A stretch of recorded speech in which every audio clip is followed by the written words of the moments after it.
बेटी बचाओ बेटी पढ़ाओ अभियान हमारे प्रधानमंत्री जी नरेंद्र मोदी जी ने यह अभियान चलाया। अब सवाल ये उठता है कि हमारे देश को इस अभियान की ज़रूरत क्यों पड़ी?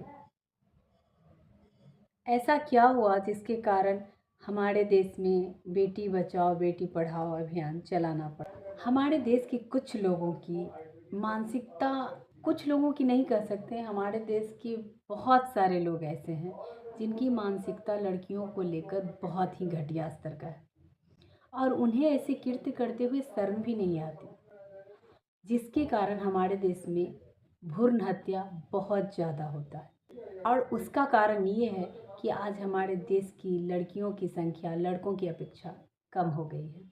ये कितनी घटिया मानसिकता है इंसान की, क्यों उन्हें बेटी नहीं चाहिए? अगर चाहिए, अगर हो गई है तो उसे पढ़ाना लिखाना नहीं है, उसे किसी भी काबिल नहीं बनाना है। क्यों? क्योंकि उसकी शादी करनी है, क्योंकि वो बेटियों को एक औलाद के रूप में नहीं, एक जिम्मेदारी के रूप में, बस एक लाइबिलिटी के रूप में उसे लेते हैं और बेटियों के लिए बस उतना ही पूंजी वो इकट्ठा करते हैं कि उसे ले देकर बस इस घर से विदा होना है, चाहे वो कितने भी अच्छे परिवार के हों।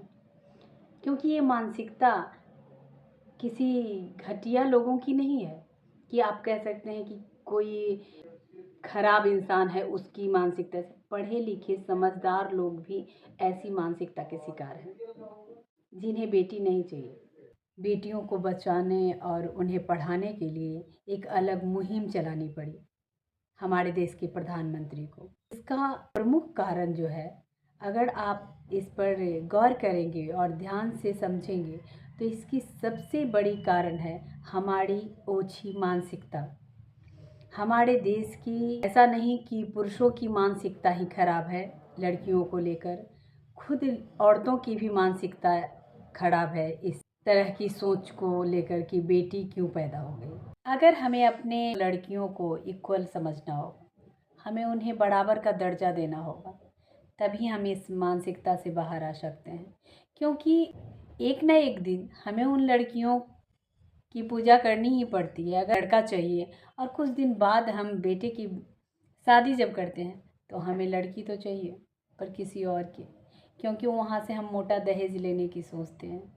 तो इस तरह की मानसिकता से हमें जब निकल जाएंगे तो हमारा देश खुद ब खुद विकास करेगा, हमारा सोच विकास करेगा तो हमारा घर विकास करेगा, और जब घर विकास करेगा तो समाज और देश भी विकास करेगा। इसलिए इस तरह की मानसिकता को बदलनी चाहिए हमारे हिसाब से तो। और मेरा ये वीडियो बनाने का या आप लोग तक बस यही संदेश पहुंचाना है। मैं चाहती हूँ लड़कियों के प्रति समाज में थोड़ा सुधार आए। समाज में तो तब आएगा जब घर में आएगा। घर वालों की मानसिकता चेंज होनी चाहिए, घर वालों की सोच बदलनी चाहिए। अगर उन्हें ये लगता है कि बेटा और बेटी में फ़र्क है तो कभी नहीं बदल पाएगी। उन्हें इस चीज़ को समझना होगा कि जब हमारी सोच बदलेगी तो खुद ब खुद भ्रूण हत्या रुक जाएगी। इसलिए अगर भ्रूण हत्या को रोकना है तो सबसे पहले हमें लड़कियों के प्रति सोच बदलनी होगी, अपनी मानसिकता बदलनी होगी।